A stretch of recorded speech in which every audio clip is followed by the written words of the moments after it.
Hello मित्रों, नमस्कार। कैसे हैं आप सभी? उम्मीद करते हैं अच्छे होंगे। इस समय हम चल रहे हैं तीर्थराज प्रयाग। इस वीडियो में हम आपको त्रिवेणी संगम के विषय में बहुत ही महत्वपूर्ण जानकारी देंगे और जो इस स्थान पर कुंभ मेला लगता है उसके बारे में बताएंगे। तो आप सभी वीडियो में अंत तक बने रहिएगा। वीडियो पसंद आए तो वीडियो को लाइक एवं शेयर करें और चैनल पर यदि आप नए हैं तो चैनल को सब्सक्राइब कर बेल आइकन प्रेस कर दीजिए, जिससे भविष्य में आने वाली वीडियोज़ आपको प्राप्त होती रहें। तो आइए हमारे साथ करिए तीर्थराज प्रयाग में त्रिवेणी संगम का दर्शन भ्रमण।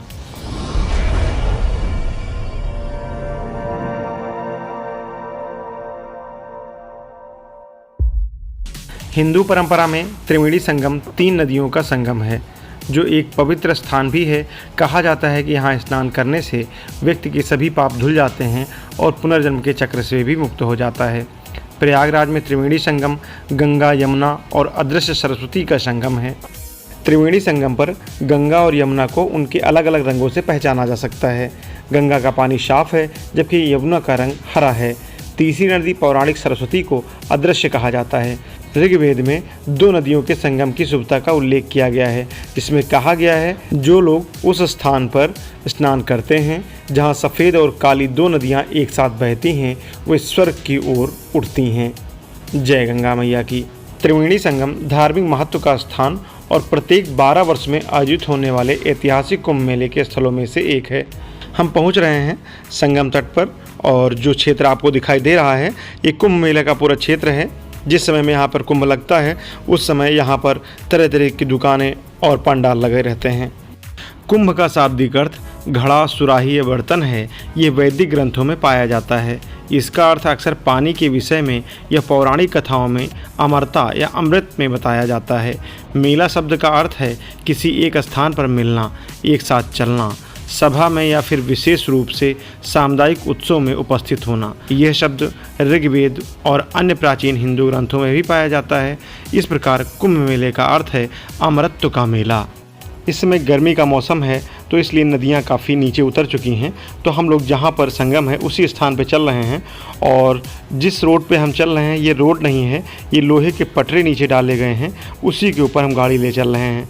और कुंभ के समय में ऐसे पटरे जितने भी रोडें होती हैं सभी पर लगाए जाते हैं, जिससे रेत में किसी को कोई समस्या ना हो। बहुत दूर तक फैला हुआ ये क्षेत्र है। फाइनली त्रिवेणी संगम हम लोग आ चुके हैं। बहुत ही अच्छा स्थान, सब तरफ जो नावें हैं वो लगी हुई हैं और सामने जो आपको दूर दिख रहा है वहीं पर संगम है। और अभी हम नाव से वहाँ चलेंगे, वहीं पर स्नान करेंगे।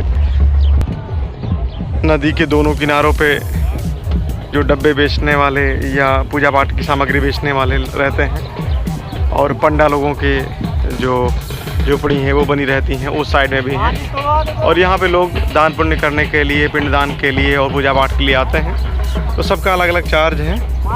और नाव के लिए भी है। नाव के लिए 60 रुपये प्रति व्यक्ति और ये बोलेंगे 800 रुपये, 850 रुपये बुकिंग करके जा सकते हैं। तो आप बार्गेन कर लीजिए। फ़िलहाल हमने बार्गेन करने के बाद 300 रुपये में एक नाव बुक की है, जिससे हम चलेंगे गंगा जी के बिल्कुल अंदर जहाँ पे संगम है, वहाँ पे स्नान करेंगे। फिर उसके बाद में हम आएंगे वहाँ से।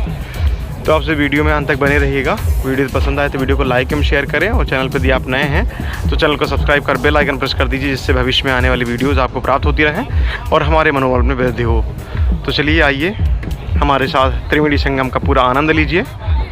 चलते हैं हम। नाविक हैं, उन्होंने नाव उधर लगा रखी है, तो उनकी नाव के पास चलते हैं, क्योंकि जो नाव जहाँ होती है वहीं हम लोग उसी जगह पे जाके उस नाव में बैठेंगे।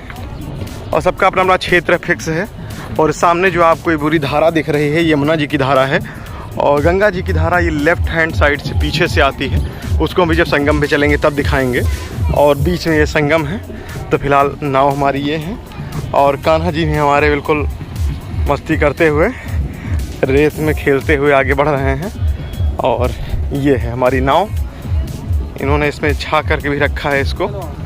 तो इसमें भी हम लोग चलते हैं, एक एक लोग करके अंदर बढ़ते हैं। पहले हम ही बढ़ लेते हैं तो सही। हाँ चलो बेटू, तुम चल लो अंदर। हाँ, चप्पल नीचे उतार देंगे। उस पर बैठने से पहले चप्पल नीचे, चप्पल सभी लोग यहाँ उतार देंगे, जिससे धूल मिट्टी ऊपर ना जाए। और कान्हा की सैंडल भी उतार दो। हाँ, अंदर की तरफ कर देना। यमुना जी की धारा से हम लोग संगम की तरफ प्रस्थान कर रहे हैं और कान्हा जी हमारे नीचे इधर बैठे हुए हैं, मिट्टू भी हैं। हेलो कान्हा। हाँ, सुभाष निषाद जी हैं और ये हमको संगम तक का सफ़र करवाएंगे। ये अपने जो जहाँ बैठने का स्थान है उसको साफ कर रहे हैं। ये अपने चप्पू को निकाल कर बिल्कुल नाव की तैयारी बनाते हुए एक चप्पू को इसमें डाल दिया और दूसरा ये चप्पू है। जय गंगा मैया की। कान्हा जी जय गंगा मैया।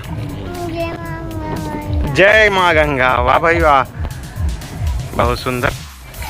संगम तट के लिए हम लोग निकल चुके हैं यहाँ से और नाव धीरे धीरे गति को पकड़ती हुई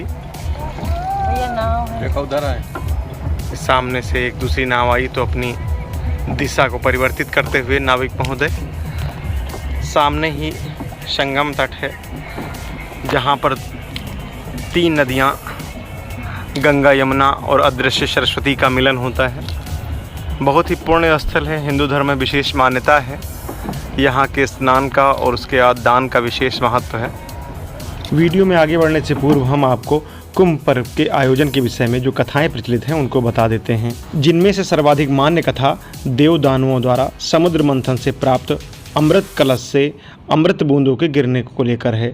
इस कथा के अनुसार महर्षि दुर्वासा के श्राप के कारण जब इंद्र और अन्य देवता कमज़ोर हो गए तो दैत्यों ने देवताओं पर आक्रमण कर उन्हें परास्त कर दिया। तब सब देवता मिलकर भगवान विष्णु के पास गए और उन्हें सारा वृत्तांत सुनाया। तब भगवान विष्णु ने उन्हें दैत्यों के साथ मिलकर क्षीर सागर का मंथन करके अमृत निकालने की सलाह दी। भगवान विष्णु के ऐसा कहने पर संपूर्ण देवता दैत्यों के साथ संधि करके अमृत निकालने के यत्न में लग गए। अमृत कुंभ के निकलते ही देवताओं के इशारे से इंद्रपुत्र जयंत अमृत कलश को लेकर आकाश में उड़ गया। उसके बाद दैत्य गुरु शुक्राचार्य के आदेशानुसार दैत्यों ने अमृत को वापस लेने के लिए जयंत का पीछा किया और घोर परिश्रम के बाद उन्होंने बीच रास्ते में ही जयंत को पकड़ा। तत्पश्चात अमृत कलश पर अधिकार जमाने के लिए देवदानवों में 12 दिन तक अविराम युद्ध होता रहा। इस परस्पर मारकाट के दौरान पृथ्वी के 4 स्थानों प्रयाग, हरिद्वार, उज्जैन, नासिक पर कलश से अमृत बूंदें गिरी थी। उस समय चंद्रमा ने घट से प्रश्रवण होने से, सूर्य ने घट फूटने से, गुरु ने दैत्यों के अपहरण से एवं सन ने देवेंद्र के भय से घट की रक्षा की। कलह शांत करने के लिए भगवान ने मोहिनी रूप धारण कर यथाधिकार सबको अमृत बांटकर पिला दिया। इस प्रकार देवदानव युद्ध का अंत किया गया। अमृत प्राप्ति के लिए देवदानवों में परस्पर 12 दिन तक निरंतर युद्ध हुआ था। देवताओं के 12 दिन मनुष्यों के 12 वर्ष के तुल्य होते हैं, अतएव कुंभ भी 12 होते हैं। उनमें से 4 कुंभ पृथ्वी पर होते हैं, शेष 8 कुंभ देवलोक में होते हैं, जिन्हें देवगण ही प्राप्त कर सकते हैं। मनुष्य की वहाँ पहुँच नहीं है। जिस समय में चंद्रादिकों ने कलश की रक्षा की, उस समय की वर्तमान राशियों पर रक्षा करने वाले चंद्र सूर्योदिक ग्रह जब आते हैं उस समय कुंभ का योग होता है। अर्थात जिस वर्ष जिस राशि पर सूर्य, चंद्रमा और बृहस्पति का संयोग होता है, उसी वर्ष उसी राशि के योग में जहाँ जहाँ अमृत बूंद गिरी थी वहाँ वहाँ कुंभ पर्व होता है। जय गंगा मैया की। हम भी त्रिवेणी संगम में आस्था की डुबकी लगाने के लिए नीचे उतर गए। जय त्रिवेणी संगम की, जय प्रयागराज धाम की। पूर्ण कुंभ मेला 12 साल के अंतराल के बाद आयोजित किया जाता है। दिलचस्प बात यह है कि 2013 में इस घटना ने एक नया कीर्तिमान स्थापित किया, जब 120 मिलियन लोग इस धार्मिक सभा को देखने और अनुभव करने के लिए उमड़ पड़े। अगला कुंभ मेला वर्ष 2025 के लिए निर्धारित है। खगोल गणनाओं के अनुसार यह मेला मकर संक्रांति के दिन प्रारंभ होता है, जब सूर्य और चंद्रमा वृश्चिक राशि में और बृहस्पति मेष राशि में प्रवेश करते हैं। मकर संक्रांति के होने वाले इस योग को कुंभ स्नान योग कहते हैं और इस दिन को विशेष मंगलकारी माना जाता है, क्योंकि ऐसा माना जाता है कि इस दिन पृथ्वी से उच्च लोकों के द्वार इस दिन खुलते हैं और इस प्रकार इस दिन स्नान करने से आत्मा को उच्च लोकों की प्राप्ति सहजता से हो जाती है। यहाँ स्नान करना साक्षात स्वर्ग दर्शन माना जाता है। इसका हिंदू धर्म में बहुत महत्व है। संगम क्षेत्र में जल बिल्कुल ना के बराबर है, या कह लें कि आप लगभग 1 फीट तक जल है। देखिए लोग चल रहे हैं तो उससे आपको अंदाज़ा लग रहा होगा जल बिल्कुल बहुत ही कम है और जहाँ पर हम खड़े हुए हैं ये यमुना जी का क्षेत्र है और इधर ये काफ़ी ज़्यादा गहरा है और सामने की तरफ जहाँ पर दोनों रुख का मिलन होता है उधर फिर भी थोड़ा जल है। तो नहाने के लिए आपको थोड़ा सा परिश्रम करना पड़ेगा, आगे बढ़ना पड़ेगा, लेकिन यमुना जी की धारा में जाना पूर्णतः वर्जित है। जो संगम तट है उसी पर सभी लोग स्नान करते हैं और जितने भी श्रद्धालु आए हैं वो सभी लोग संगम के इस पवित्र स्थल पर डुबकी लगा रहे हैं और पुण्य लाभ अर्जित कर रहे हैं। जय गंगा मैया की, जय त्रिवेणी संगम की, जय प्रयागराज धाम की। नमामि गंगे की तर्ज पर या नमामि गंगे के उद्देश्य को लेकर के गंगा को साफ़ करने के लिए सामने देखिए मशीन चल रही है।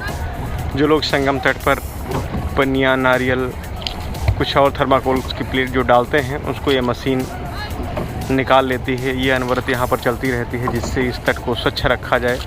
जो फूल होते हैं उनको भी ये निकाल लेती हैं। और इधर से ये दृश्य आप देखिए, कितना सुंदर दृश्य है, बहुत ही अद्भुत नज़ारा। नीला आसमान और नीली यमुना जी की धारा, बीच में संगम पर रेत फैली हुई और बाएं हाथ पर ये इलाहाबाद या प्रयागराज का किला, बहुत ही दिव्य स्थान। संगम में स्नान करने के उपरांत हम बिल्कुल अब जहाँ पर हमारी गाड़ी लगी हुई है वहीं हम पहुँच रहे हैं। नाविक महोदय बहुत मेहनत कर रहे हैं। आपको हम बता देते हैं कि यदि आप संपूर्ण प्रयागराज का दर्शन भ्रमण करना चाहते हैं तो उसका वीडियो लिंक हमने डिस्क्रिप्शन में उपलब्ध करवा दिया है, वहां जाकर के देख सकते हैं। यदि आप प्रयागराज आते हैं तो आपके लिए प्रमुख दर्शनीय स्थल एक तो ये त्रिवेणी संगम है जहां पर इस समय है, उसके बाद में बड़े हनुमान जी या लेटे हुए हनुमान जी, अक्षय वट, अकबर का किला, पातालपुरी किला, मनकामेश्वर मंदिर, चंद्रशेखर आज़ाद पार्क, आनंद भवन संग्रहालय, खुसरो बाग, जवाहर तारा मंडल, प्रयागराज संग्रहालय, इलाहाबाद विश्वविद्यालय, Bharadwaj park, all central cathedral, company garden, ये सभी प्रमुख दर्शनीय स्थल हैं। तो आप इनका दर्शन लाभ ले सकते हैं। मित्रों, आप सभी से एक अपील, नेचर को क्लीन एवं ग्रीन बनाए रखने में मदद करें, सिंगल यूज प्लास्टिक का प्रयोग ना करें। आप सभी को हमारा ये वीडियो कैसा लगा कमेंट में अवश्य बताइएगा। यदि कोई सुझाव हो तो उसे भी अवगत कराइएगा। इस वीडियो में इतना ही, मिलते हैं हम आपसे अगले वीडियो में। तब तक के लिए नमस्कार, जय हिंद, वंदे मातरम।